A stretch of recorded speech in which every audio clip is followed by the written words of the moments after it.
Ok, bueno, vamos a empezar el día de hoy.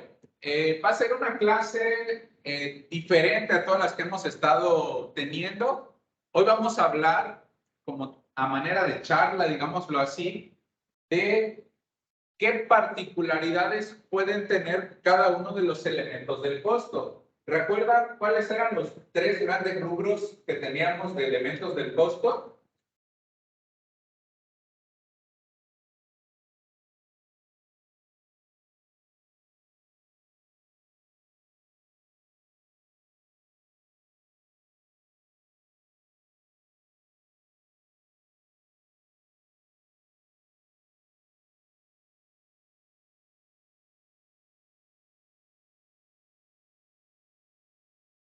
Teníamos el primero que era los materiales, la mano de obra, perdón, los materiales o las materias primas.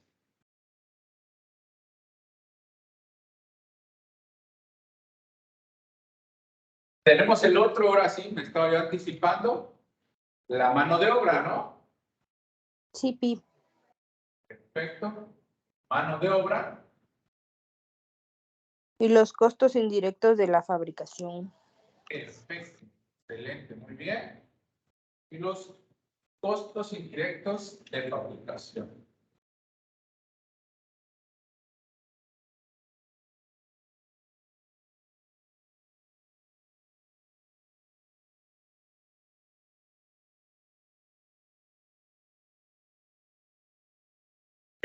El concepto correcto es costos. Y aprovechando ese comentario, ¿alguien sabe cuál es la diferencia entre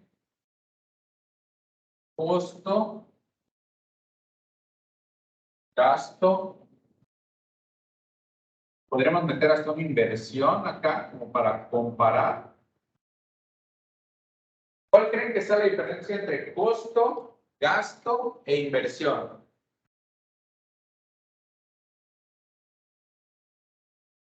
¿Qué opinan? Yo lo puse en mi introducción, pero no me acuerdo muy bien. Más o menos era algo así como que costo, vaya, es lo que estoy gastando en producir algo, pero que no era considerado gasto sino hasta después de un proceso. Pero no me acuerdo exactamente cuál era, perdón. No hay problema. Los demás, ¿cuál consideran? ¿Creen que haya diferencia entre costo, gasto, inversión? ¿O creen que todo será lo mismo? El costo es el valor de las cosas, o del producto, o de los servicios.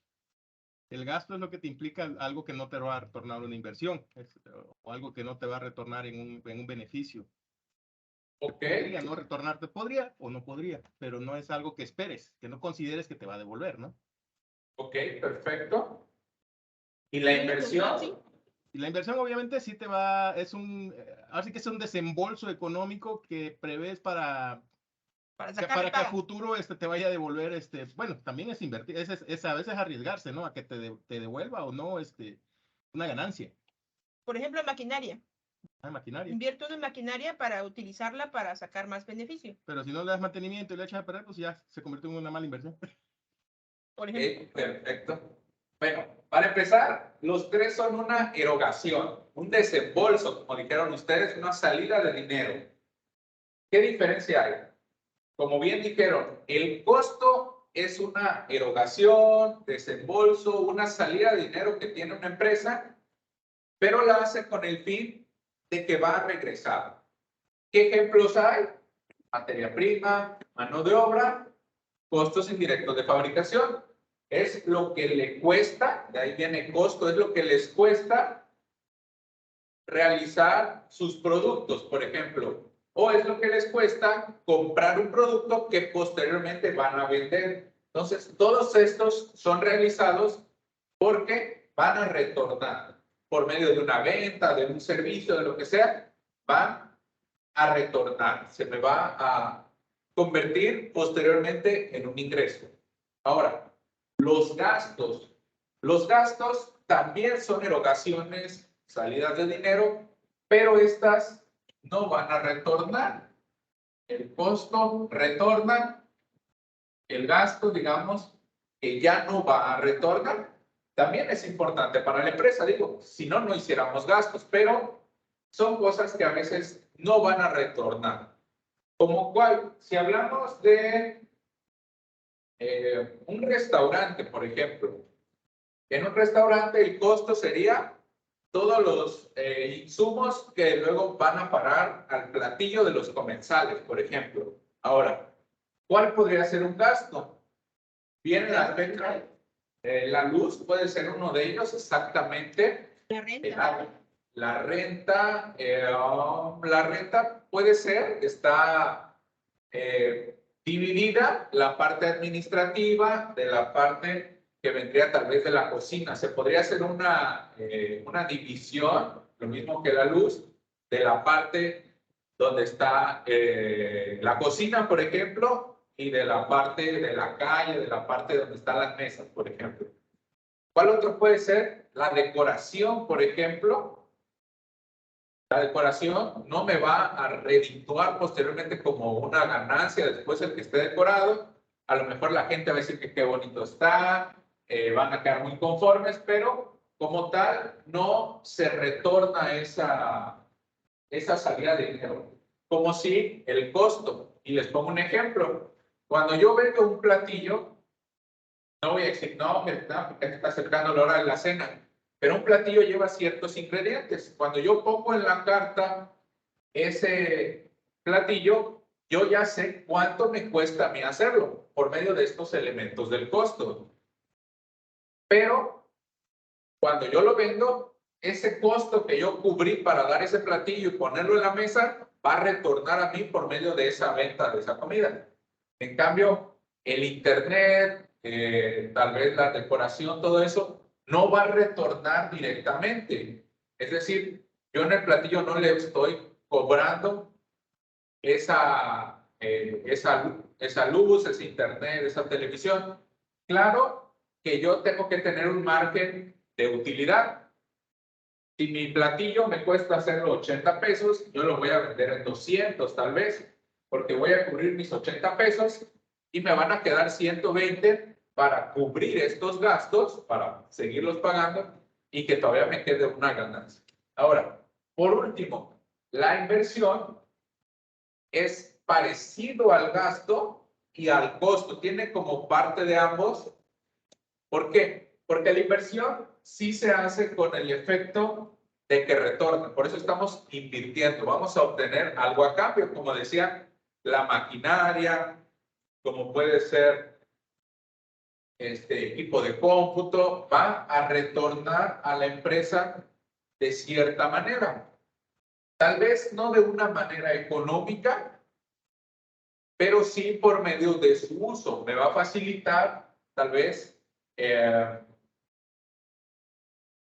tengo, no sé, una parrilla y compro una más grande, me va a redituar en que tal vez mi costo de gas o de alguna otra cosa va a disminuir y de esa manera puedo tener ganancias, puedo atender a más clientes, por ejemplo, pero su aplicación contable es por medio de una deducción, por medio de una depreciación. Y la depreciación contablemente se considera dentro de los costos indirectos de fabricación y contablemente se registra como los gastos de venta, de administración, dependerá dónde esté ubicado esa inversión que realizamos. Entonces, son muy parecidos porque todos son salidas de dinero. La diferencia está en el efecto posterior que tiene esa salida de dinero. Si va a retornar, si no va a retornar, o si es un gasto que se hizo proyectado a futuro. El costo, yo compro mis ingredientes y en cuanto venda el platillo, lo recupero. El gasto, yo hago ese gasto y cuando se cierran las operaciones de un año, por ejemplo, yo ya debí de haber cubierto estos gastos con mis propias ventas. En cambio, la inversión son a largo plazo. Yo me compro una computadora y espero que me dure 4 o 5 años, dependiendo qué uso se le dé, qué tanto se cuide, para qué se vaya a emplear, ¿no? Entonces, es una de las diferencias. Ahora sí, volviendo a los elementos. ¿Sí? Perdón. Si yo comprara un aire acondicionado para el mismo restaurante, ¿Sería una inversión o un gasto? Es una inversión porque está pensada a futuro. No es como, por ejemplo, los gastos. El gasto de la luz vence mensualmente. En cambio, el clima, el aire acondicionado, lo estoy comprando y espero que me dure durante varios años. Esa sería una diferencia. Que la Y el gasto inversión a lo se mejor hace... mantenimiento, ¿no? Y no el equipo. Exactamente. Ok. El mantenimiento, la luz también que consume, ¿no? Sí, gracias. Perfecto. Ahora sí, vamos a ver particularidades que pueda tener cada uno de estos elementos del costo. Vamos a empezar con las materias primas. Las materias primas, si seguimos con el ejemplo de comida, hagan de cuenta una receta que a ustedes les gusta y donde leen los ingredientes, esos son las materias primas. Ya decíamos que hay directas e indirectas, pero el día de hoy no vamos a hablar de la parte directa e indirecta. Vamos a hablar de las particularidades de las materias primas. Por ejemplo, si ustedes tuvieran un negocio, ¿qué cuidados o qué les importaría de estas materias primas? Cuando ustedes fueran a conseguir proveedores de estas materias primas, ¿qué considerarían ustedes de esos proveedores? La calidad, el precio, Y si me lo el llevan a tiempo domicilio. en que me lo van a llevar. Ajá. Ok, perfecto. Calidad, precio, en qué tiempo me lo entregan, si me lo van a entregar o lo tengo que ir a buscar. ¿Qué más? La disponibilidad de las mismas. O Ok, sea, que sea fácil para ellos o que no, si no fácil, al menos que las puedan proveer, ¿no? No, que sea seguro, tal vez, ¿no? ¿Qué tanta seguridad me ofrecen para entregármela, ¿no? ok, La seriedad de la perfecto. empresa, tal vez. Muy bien, que no me vayan a quedar mal, ¿no? Que a lo mejor hoy me dicen que sí y en 15 días resulta que ya me empiezan a quedar mal. Muy bien. ¿Qué otras cosas tomarían en cuenta? ¿Solo eso? Si me dan crédito, por ejemplo, o facilidades de pago. Excelente. Perfecto, muy bien. Que haya facilidades de pago también, ¿no? Que exista cierta comodidad. ¿Qué más? ¿Se les ocurre algún otro o creen que sea todo lo que podamos considerar? Incluso podemos ir más allá, a lo mejor se puede hacer hasta socio o firmar algún convenio, algún contrato, bueno, pero vuelvo a lo mismo que parte de su disponibilidad de lo que nos vayan a garantizar en entregar. Y obviamente también para llegar a eso hay que ver lo mismo que ya mencionaron los compañeros, como el precio y todo lo que está alrededor de eso, ¿no? Perfecto, muy bien. La flexibilidad, ¿no? Que también podamos negociar. A lo mejor quiero cierta exclusividad, por ejemplo. Tengo entendido que hay, por ejemplo, acá en Tuxtla, hay empresas de hamburguesas que tienen como cierta exclusividad con un pan, por ejemplo. Este pan, así como está, solo a mí. No se lo puede vender a ninguna otra hamburguesería que venga, porque este es mi pan. Si quieres, véndele pan, pero este, así como está, es mío. Que te hagan un pan especial, por ejemplo, que tus mismas operaciones te hagan decirle, ¿sabes qué? Es que yo te voy a consumir muchísimo pan, solo me puedes vender pan a mí. Habría que ver la flexibilidad, ¿no? Que existe del proveedor. Entonces, son varias de las particularidades que tenemos que considerar de las materias primas. ¿Qué más? Cuando compramos materias primas, es muy importante también saber qué tan frecuentemente se tienen que comprar. Habrá materias primas que tengan que comprarse de manera diaria, otras que puedan ser de manera semanal, tal vez de manera mensual. Por ejemplo, si hablamos de verduras, de carnes, pues mientras más fresco, mejor, ¿no? Va a ser una mejor calidad. Si hablamos de enlatados, pueden tener una mayor periodo que pueda ser en cada semana, cada mes, dependiendo, ¿no? Por ejemplo, la mayonesa. Yo puedo comprar botes grandes de mayonesa y que me esté durando durante más tiempo y no necesariamente que la tenga que comprar diario, como puede ser la carne. También si hablamos Ahí también depende de nuestro almacén, ¿no? Porque, por ejemplo, bueno, hace tiempo vimos en Mexicánicos el programa de la tele y estábamos viendo que ellos como su taller al principio estaba casi que lleno de carros, tenían un área muy pequeña para guardar. Entonces, materiales que utilizan mucho, como por ejemplo se me olvidó cómo se llama, bueno, el metal ese que utilizan para hacer más grandes los carros para las limusinas. MDF. No, no es MDF, MDF es como madera. Plástico, no. Es EPR, algo así, no recuerdo. El caso es que ese tipo de material lo utilizan mucho, y también las láminas que van doblando para hacerle la forma a los carros, ¿no? Pero tenían un acuerdo con el proveedor de surtirles cada semana, y así les pagaban. Les llegaban el material, se los pagaban y todo. Empiezan a necesitar más espacio, y empezaron a hacer alas arriba, y vaya, se vieron creativos, ¿no? Con el espacio, y ya tuvieron más área.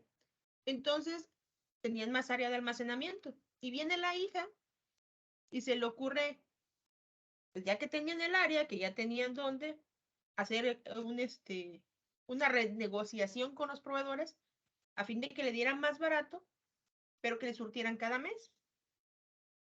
Entonces, al proveedor le convenía, a ellos le convenían, y por eso le digo que a lo mejor la parte del almacenamiento tiene mucho que ver, porque si yo no tengo en el caso de las hamburguesas, un refrigerador adecuado,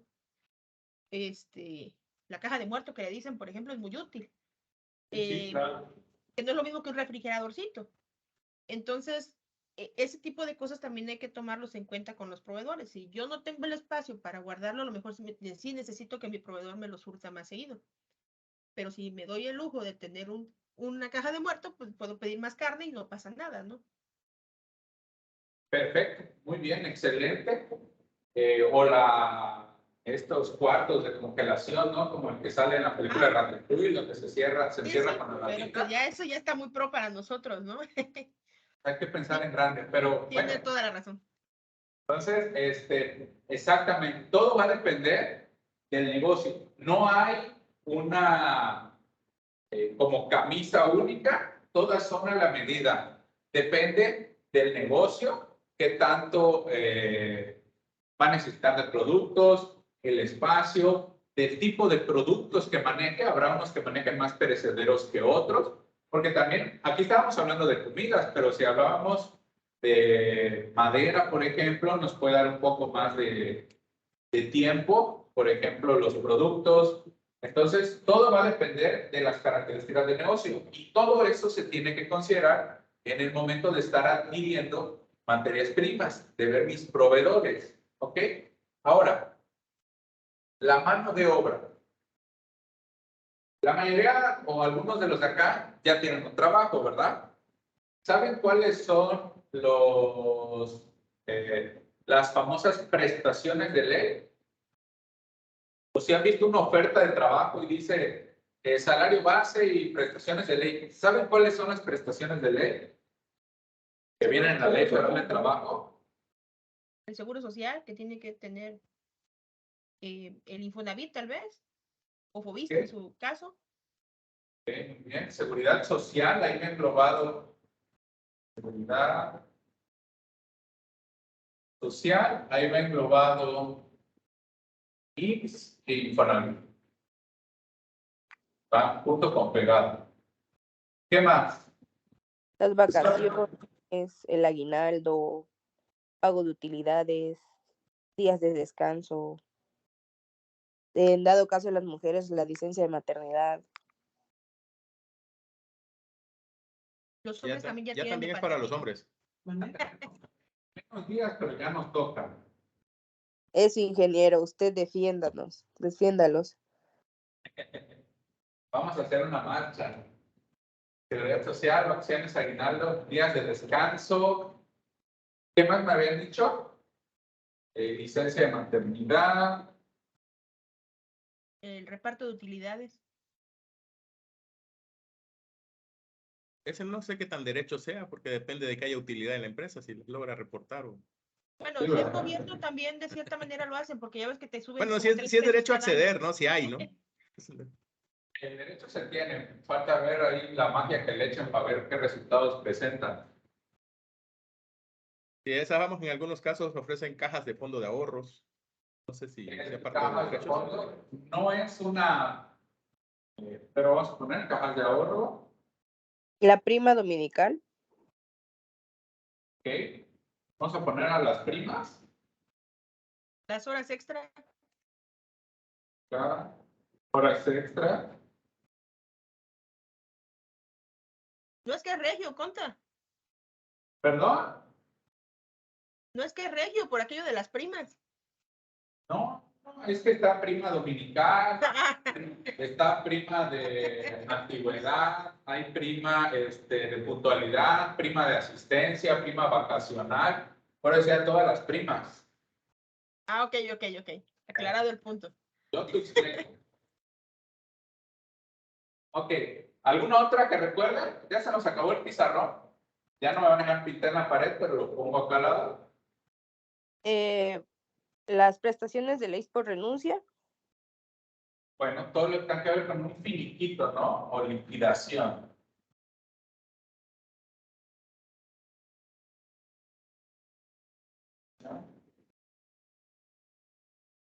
Vamos a poner acá las otras primas que había dicho. No te da una duda, por ejemplo, cuando normalmente muchas de las empresas te hacen, yo siento que te hacen el favor de pagar por ti lo que es el ISR y todos los impuestos derivados de tu trabajo, pero eso no sé si sean derechos, porque siento que lo absorben, porque igual a mí me tocó alguna vez estar trabajando y pagar, cobrar por honorarios y todo eso lo tenía que pagar yo, o sea, hacer mi cálculo e ir a pagar Hacienda. Entonces, no sé y si lo podría considerar o no, ahí lo pongo en la mesa. Voy a anotarlo para que lo vayamos considerando todo, ¿no?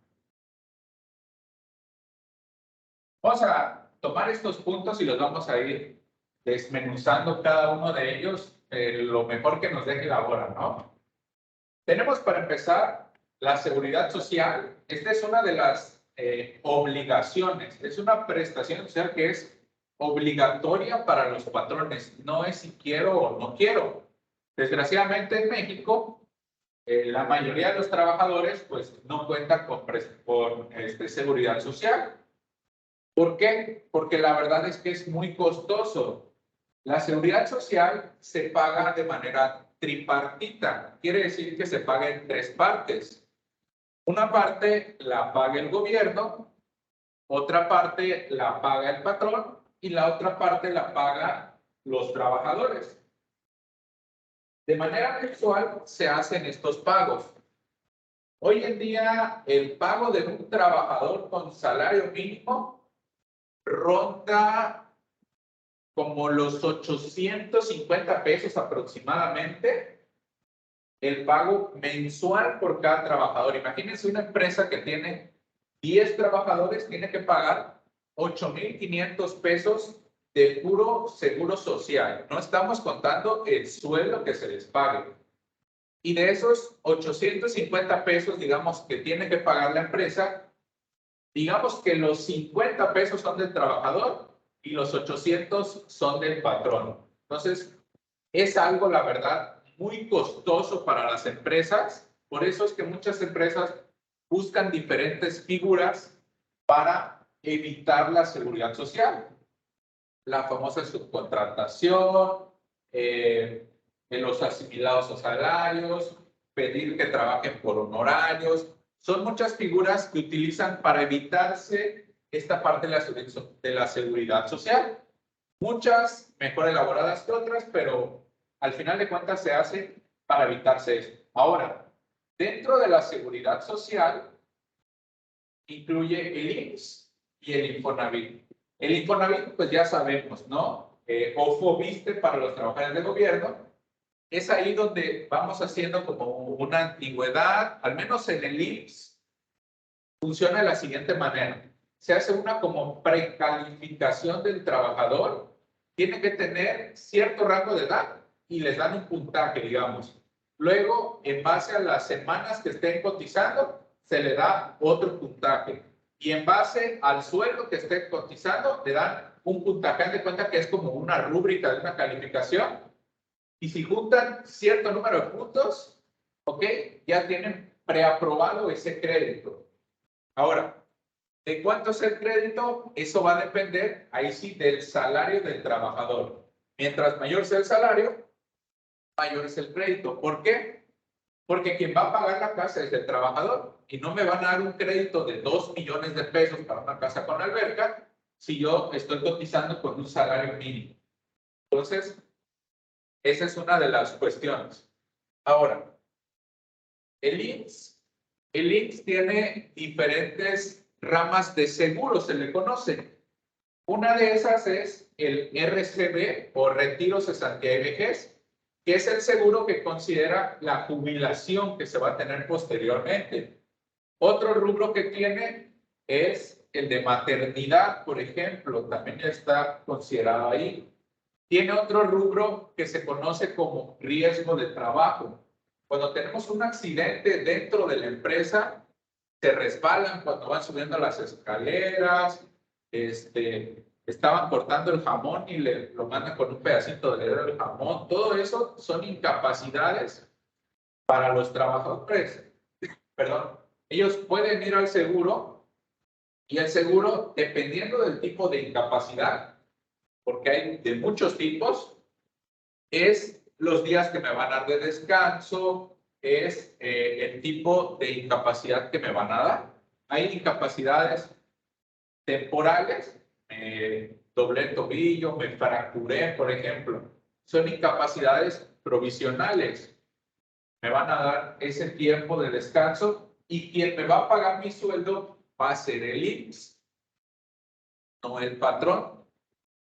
Y posteriormente, cuando se acabe esa incapacidad, yo me reincorporo a trabajar como lo hacía cotidianamente y ya me pagará mi patrón. Y hay incapacidades permanentes. A lo mejor me caí, quedé totalmente parapléjico y ya no puedo realizar las actividades que hacía. Soy futbolista y me lesioné definitivamente y ya no puedo volver a jugar. Entonces, son incapacidades ya en las que yo definitivamente no puedo seguir desarrollando esa actividad, dependiendo también del tipo de incapacidad permanente, va a ser el pago de manera porcentual que se me va a dar. También tenemos enfermedades generales, cuando nos da una gripita, un malestar de la panza, una fiebre, nos da dengue, por ejemplo, y tenemos una incapacidad, también se nos da la incapacidad, pero ahí el pago es al 60% del sueldo, porque es una enfermedad general, no es algo que sea imputable a la empresa, es decir, no fue un accidente en la empresa, fue, pues te enfermaste, no vas a llegar a trabajar, pero tampoco se te va a pagar al 100%, es al 60%. Entonces tiene diferentes rubros esta parte. Tiene también lo de guarderías y maternidad, por ejemplo, que los trabajadores que tienen IMSS pueden llevar a sus hijos a las famosas guarderías del IMSS, por ejemplo. ¿Ok? Esto en cuanto a la seguridad social. Las vacaciones. Las vacaciones igual son una de las obligatorias. Dice que para el primer año de trabajo, ¿alguien sabe cuántos días nos tocan de vacaciones para el primer año? Antes eran 6, pero se acaba de aprobar recientemente que sean 12. ¿Ya lo aprobaron? Ya es un hecho, son 12 días el primer año. Van a ser 12. Yo todavía me quedé que estaba en la cámara todavía la semana pasada, creo lo chequé. Bueno, pero va a subir a 12. De 2 años eran 8, va a subir a 14. De 3 eran 10, sube a 16. Y así se va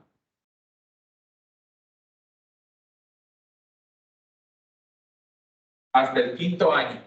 Y en el 5º año se va a estacionar en esa misma cantidad durante 5 años, es decir, el año 5, el año 6, el 7, el 8 y el 9 no va a aumentar. Hasta el 9, 5, 6, 7, 8, 9, sí, vamos a seguir con 14, 20 días en la nueva ley. Para el año 10, empezamos ya con 16, con 22. Y pasa lo mismo, 5 años. 10, 11, 12, 13, 14, con 22 días con la nueva ley. Esas son las vacaciones. Las vacaciones se le dan a los trabajadores de acuerdo a su antigüedad. Ellos van a cobrar su sueldo independientemente de que no estén trabajando. Y adicionalmente a eso se le va a dar la famosa prima vacacional. La prima vacacional es un 25% del sueldo que debería estar cobrando. Si tiene un sueldo de 500 pesos, por ejemplo, sueldo de 500 pesos por 20 días de vacaciones, por ejemplo,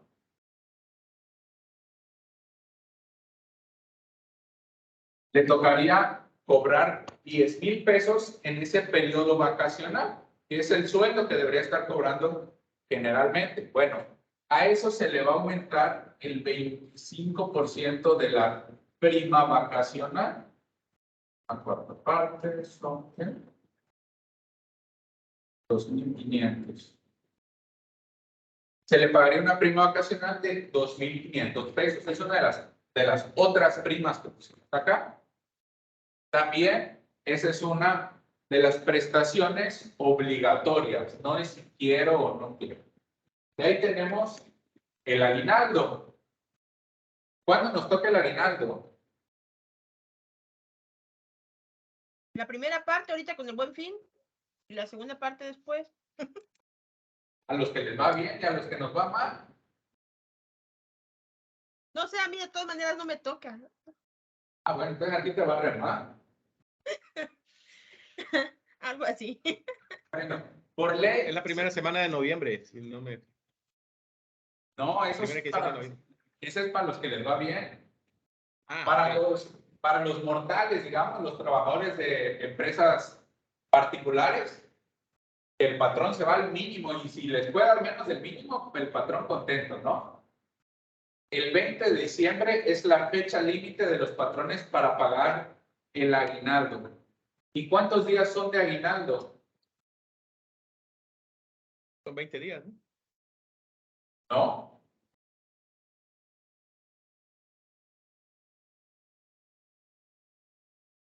Son 15 días de aguinaldo.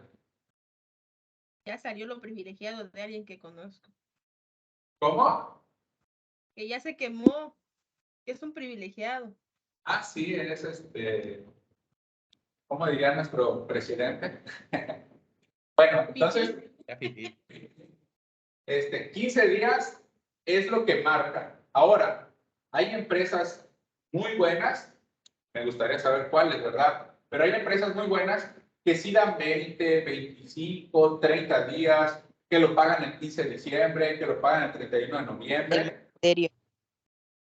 ¿Cómo, perdón? Magisterio. Ah, bueno, a eso iba. No, ahí estamos hablando de palabras mayores.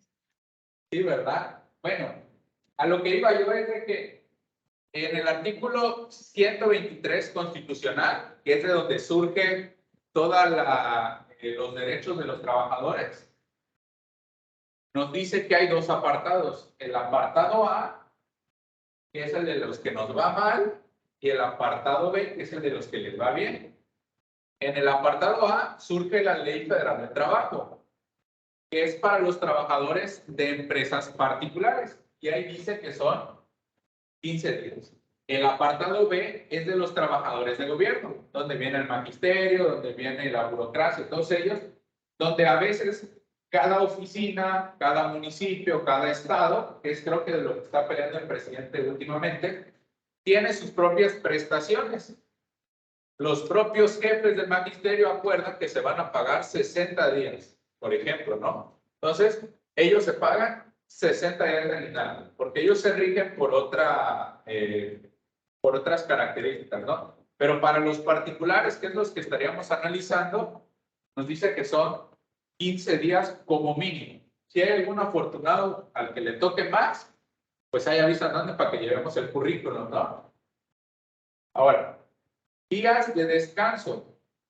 Los días de descanso no es una prestación social, pero sí es una de las condiciones de trabajo, como lo es el sueldo y el horario, por ejemplo. Es decir, esto forma parte de las propias características de una relación laboral. Hay días en los que por ley no vamos a trabajar, pero dependiendo del trabajo, habrá necesidad de que sí tengamos que trabajar. Imagínense que somos doctores. Pues los doctores tenemos vidas a veces en nuestras manos, ¿no? No podemos decir, vino malo el paciente, soy neurocirujano y vino con una bicicleta aquí en la cabeza, pero hoy es día de descanso, hoy no me molesto. ¿Sí, Nelly? Dime. Sí, iba a tocar, así como dice, de que pues no tienen, de hecho, depende de las horas que ellos trabajen, son los días que les dan libres. Y hasta eso ni días libres, porque hay días libres en los que les toca llamarlos y volverlos a hacer regresar al hospital, vaya, más en el área de urgencias, ¿no? Entonces, pues a veces les toca de dobletear turnos o estar hasta 3 días encerrados en el hospital y aún así no les quieren dar larga, más a los que son internos o interinos, que están haciendo su servicio social o sus prácticas sociales, son los que tienen más apretados constantemente. ¿Por qué? Porque los doctores los toman como de, bueno, vino un estudiante, me toca descansar un rato. Entonces, pues los sobrecargan más a los pobres de, aparte de su estudiada, pues a hacer la labor de su servicio social. Entonces, pues sí es un gran desgaste lo que ellos se llevan y en dado caso de los médicos, yo digo que no tienen días libres. Ok, ahora, vamos a ese punto. La ley dice que existen los días de descanso, pero como decíamos, hay funciones, hay empleos que no se pueden dar este lujo, ¿no? A lo mejor los empleos del banco, pues cierran el banco y ahí vienes mañana a depositar o hay haces transferencia o ahí están las practicajas, ¿no? Y pues es inhábil y es inhábil. Pero el doctor no me va a decir, ahí te enfermas mañana, que te atropelle el carro mañana, hoy no te le atraviesa los carros, por favor. También puede ser con los policías. Los policías tampoco se pueden dar ese lujo. Pues los bomberos, podríamos poner el ejemplo. Pero más que el lujo es un derecho, porque imagínense que esté 365, digo, no hay cuerpo que aguante 365 por 24. Va a Así morirse es pronto, estado pues. tuyo. 6 años te echaste así, ¿de qué te quejas? Pero por eso te digo que no aguanta uno. O sea, realmente sí necesita, aunque sea sus horas de descanso, su día de descanso, un domingo, y para eso se implementan guardias, otro tipo de derechos que debe. Si no está organizada la empresa, pues habla mal de la empresa, ¿no? Tiene que darle su espacio a la gente. Sí, sí, estoy totalmente de acuerdo. De hecho, a eso iba. La ley dice que están los días de descanso, que tienen que descansar, pero como decíamos, bueno, y si se lastima a alguien y el único que lo puede atender es este doctor, pues discúlpeme doctor, hoy venga, a lo mejor se lo repongo mañana, como decía Julio, porque no hay cuerpo que aguante trabajar todos los días. ¿Con qué trabajo aguantamos unos trabajar 6 días? Pero existe eso. Bueno, ahora tómate este día. Luego también están las vacaciones, ¿no? Donde ya pueden tomar esos descansos. Pero el punto al que iba era de que si alguien no, no recibe su día de descanso, se le da un pago compensatorio de eso. Otro ejemplo, los trabajadores del cine, por ejemplo, cuando todos nosotros tenemos día de descanso y estamos libres, ¿qué hacemos? A veces vamos al cine, por ejemplo, o vamos a un restaurante y hay gente que nos está atendiendo y es un día de descanso. Tampoco es como que digamos, hoy es día de descanso y se cierra absolutamente todo y si se enferman, pues hay ver qué hacen, si quieren comer, si quieren ir a comprar a la tienda. Entonces, se les da una retribución económica a cambio de estos días de descanso, que es precisamente muy parecido a la prima dominical. La Ley Federal del Trabajo dice que por cada 6 días de trabajo, el trabajador debe de recibir uno de descanso. Ese uno se sugiere que sea el domingo, pero hay empresas que no pueden descansar los domingos. Por ejemplo, el cine. Uno de los días que más se llena el cine es el domingo. Imagínense que los cines cerraran los domingos. Los zoológicos, los restaurantes. ¿Cuál, perdón, Berenice? El teatro, o sea, todo lo que es recreación tiene que estar abierto el domingo. El tío de Aurora, por ejemplo, debe de trabajar el domingo. Dice que... Entonces me dijiste que estaba en... También De hecho, es jefe del Museo Botánico y sí hay días, la otra le toca de que está en casa de mi abuela y le tocan hablarle, ¿sabe qué, biólogo? Necesitamos que esté aquí inspeccionando el museo porque se está abriendo una exposición importante y como usted es jefe, pues no le queda de otra que venirse. Entonces, pues sí pasa. Pero pues ya luego a lo mejor le dicen, bueno, te repongo ese día o te lo voy a pagar. Es lo que les decía de la prima dominical. Pongamos el ejemplo de los del cine. Ellos no descansan el domingo porque es el día en el que los del cine quieren que estén todos sus trabajadores, porque ese día se llena y hace fila y todo. ¿Qué pasa? A esos trabajadores generalmente les dan de descanso el martes, el miércoles, el lunes, que son días donde nuevamente baja la afluencia de gente. Entonces, ese día de descanso que lo marca la ley, sí lo tienen ellos.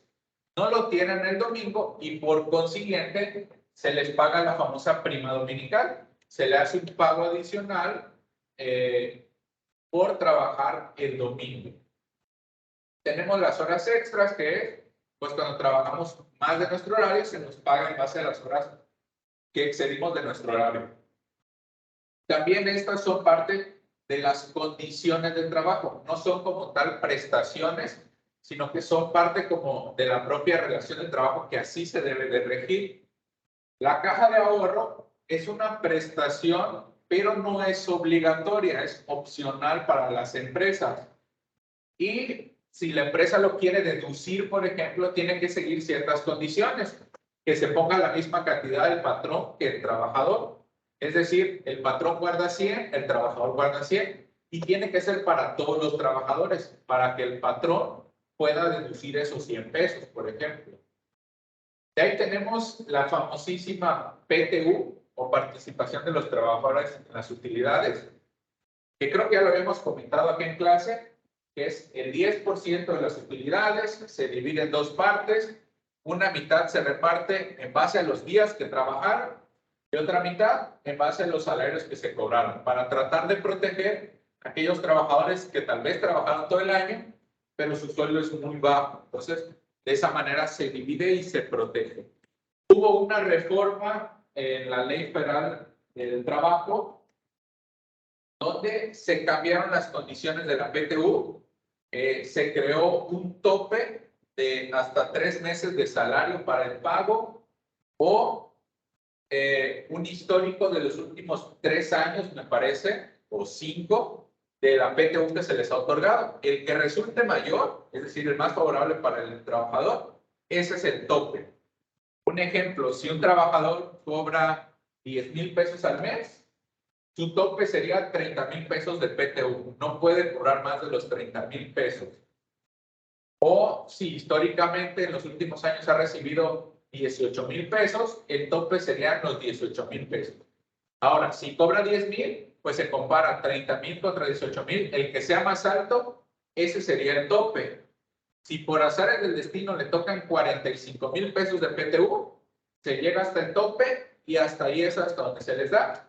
Esto fue parte de las reformas que hubieron ahora con lo de la pandemia, que los empresarios se reunieron y solicitaron este apoyo al gobierno y surgió esto como un tope en cuanto al pago de la PTU, que sí se le va a seguir pagando a los trabajadores, pero ya va a estar topado. Y el excedente pues ya se le reintegra, digámoslo así, al patrón. ¿Qué nos falta? La licencia de maternidad, les decía, que es por medio de la seguridad social. Si no me falla ahorita la memoria, son 82 días de descanso que se les da a las mamás. Nos dice que son 41 días antes y 41 días después, aunque ya internamente a veces se maneja un poquito para que a lo mejor trabajen un poquito más pegado a la fecha del alumbramiento para que puedan aprovechar esos días después. El salario se le paga de manera completa y lo paga el IMSS. Y ahí tenemos las otras primas que les decía, que son como premios, no son obligatorios, que es la prima de puntualidad y de asistencia, por ejemplo. La parte de los impuestos que decían, hay una particularidad ahí. Para que las empresas puedan deducir esos pagos que hacen de honorarios, también quien cobra esos honorarios debe de estar al corriente, porque si no puede en una revisión Hacienda quitarle esas deducciones. Por poner un ejemplo, la empresa A le paga a mí, me paga mis honorarios, pero yo no presento declaraciones, yo no pago impuestos, yo simplemente cobro y no me interesa nada. Un día va a llegar Hacienda y pues me va a ir mal, digamos. Pero ¿qué pasa?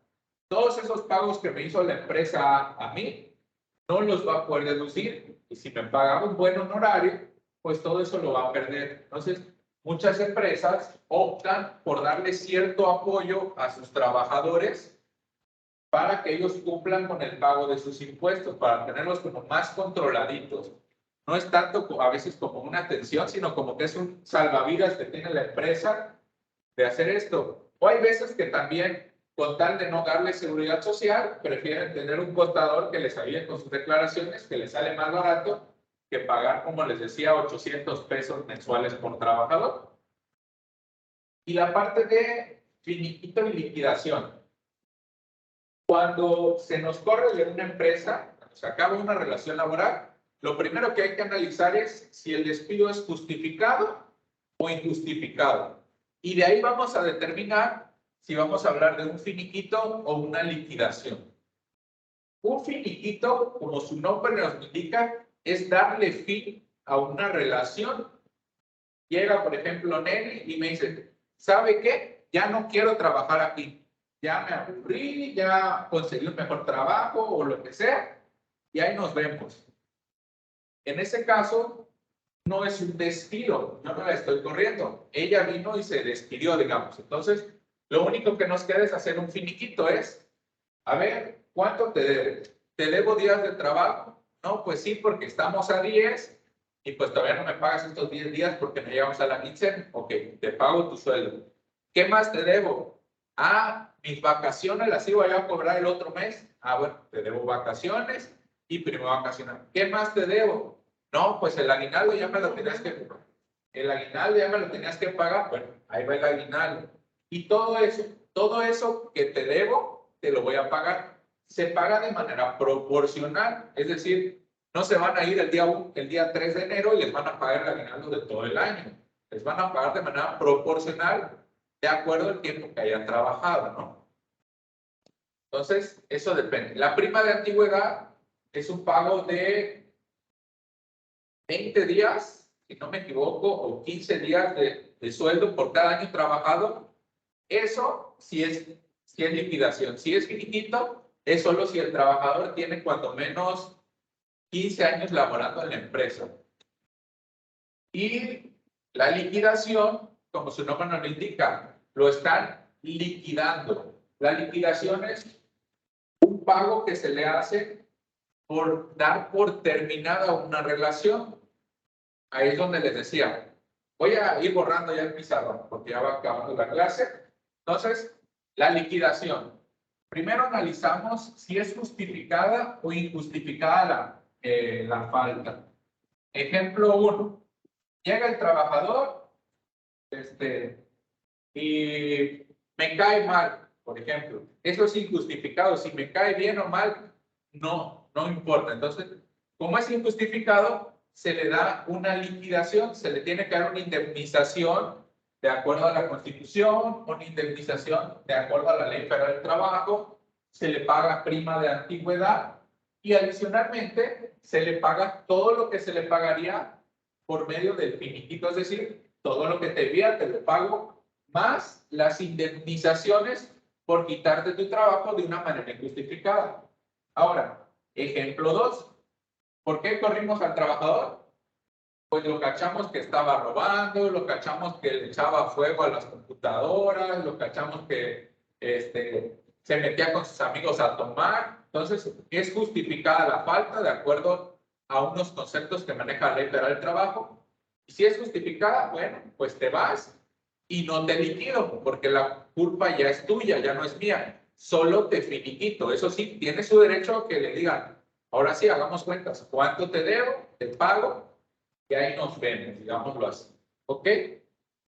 ¿Dudas hasta aquí de lo que platicamos de estas particularidades? La próxima clase, si quieren, hablamos de los costos indirectos de fabricación y teníamos pendiente también hablar del estado de costo de producción en lo vendido, que les decía que no lo marca